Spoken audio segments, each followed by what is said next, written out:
Okay, we'll start at the beginning. I graduated from A.J. Kent High School in 1965. Got drafted in June of 1966 on my mother's birthday. Went through basic at Fort Leonard Wood, Missouri. Went right back to Leonard Wood for combat engineer AIT, which I've got some pictures and books and stuff in here for that. From there I went to Fort Stewart, helped reopen Fort Stewart. It was a closed base. Since we were engineers, we went in there and we built some roads. We built a runway for Hunter Air Force Base. I was a dump truck driver and a plumber helper basically, and stuff like that. And then in the spring of '67, we got traded our M14 rifles for M16, so we knew where we was going. We floated to Vietnam. I floated over on a troop ship, the USNS Geiger. Took about 30 days to get there.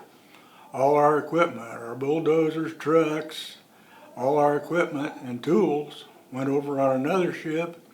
And then there was one other ship that had all our materials, such as steel and wood and all that stuff. And it arrived before we did. So I was with the 34th Engineer Battalion in Fort Stewart and in Vietnam. We went over as a unit, so everybody knew what everybody was capable of, what we could do, what we couldn't do, and all that stuff. In Vietnam, we built, basically, the biggest project was the helicopter hangars. We built 2 in Phu Loy and 2 in Phuc Vinh. We had other projects besides that, but that was the main ones. I was ground man on a crane. I was the guy that told the crane operator up, down, left, right, all that stuff. And when we didn't need a crane, I was driving a dump truck. And I did that for 8 months in Vietnam. And some genius decided that since we went over there together, we was all going to go home together, and they couldn't have that. So they started to split us up. And when I got split up, I went TDY, that's temporary duty, to the 27th Land Clearing Team, which is Rome Plow Dozers, and I have some pictures there of that. And that was really hot. I mean, we was getting fired on all the time. You could sit on that bulldozer and watch RPG rounds come right in on you. And it was rough. We moved hard, we moved fast, ate nothing but sea rations. Water was rationed.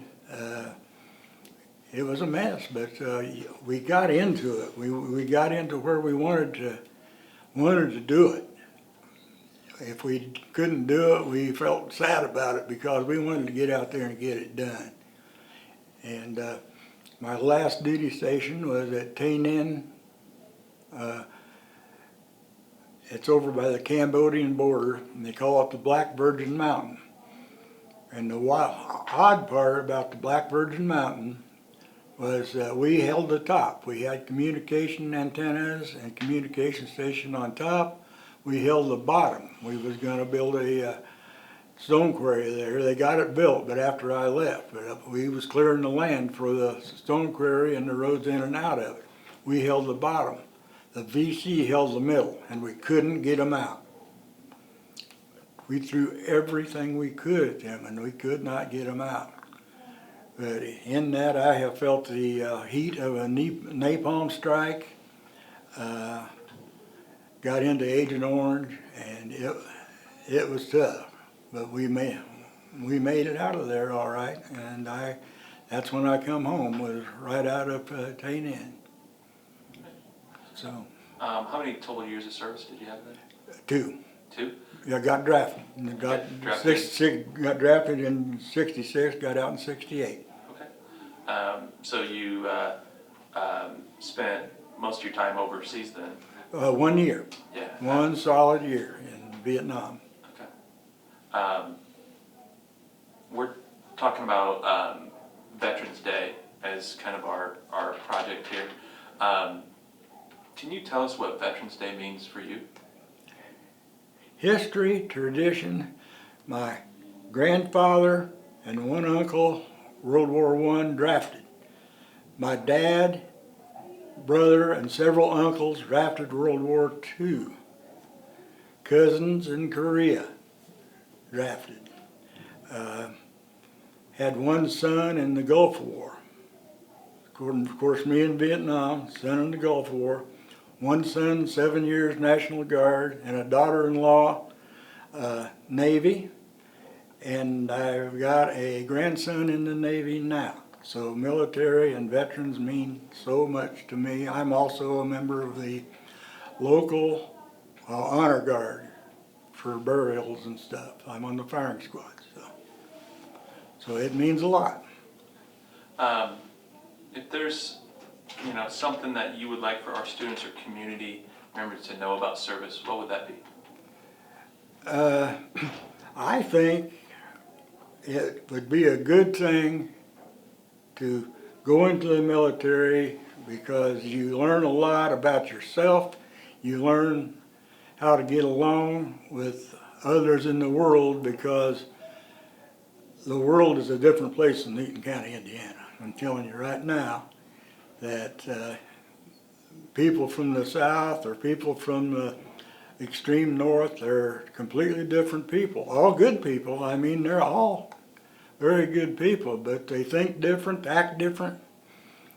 And it's a lot different than the academic life that you spent 12 years doing.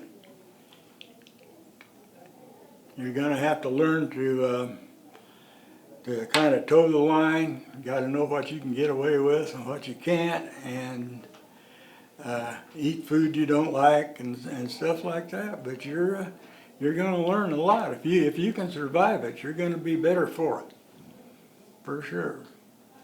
You were an engineer. Did those skills you learned as an engineer or other lessons from the military, did those carry over into your working life after? Yeah, I was doing a lot of that before I went to the military. All through high school and in the year after I was, I worked in gas stations, but mainly I helped a well driller. I worked on water wells and did a lot of plumbing and stuff like that. So I learned a lot of what they taught me in the Red Book before I ever went in. That's probably why I went into the engineers, was that I had some engineer experience. Then after I got out of the service, I went back to the well driller for a little while, and then I went to the truck stop as a road service mechanic, record driver. And then I finally got a career as a union railroader, as a track inspector. But I did a lot of other work besides on the railroad, like changing rails and stuff like that. So I still run the cranes and the heavy equipment and stuff. So yeah, it all tied in together. What other lessons outside of the engineering part do you still carry over from your military service days? Well, I just learned how to live and survive, and learned that even though things don't always go right, it's going to go. I mean, that's the way it is, and that's the way it'll always be. But I am extremely patriotic and don't like anybody disrespecting the flag or refusing the Pledge of Allegiance or anything like that. It just goes the wrong way because of everybody in my family that's been in the military and me being in the military, that it just it angers me when I see all the protests and not really the protests, but the way they're doing it. Is there anything else you want to talk about related to military service or Veterans Day? Well, I think I've about covered it. That it's the tradition, and it needs to be done, and it needs to be publicly done and stuff like that to get people interested in patriotism and the military.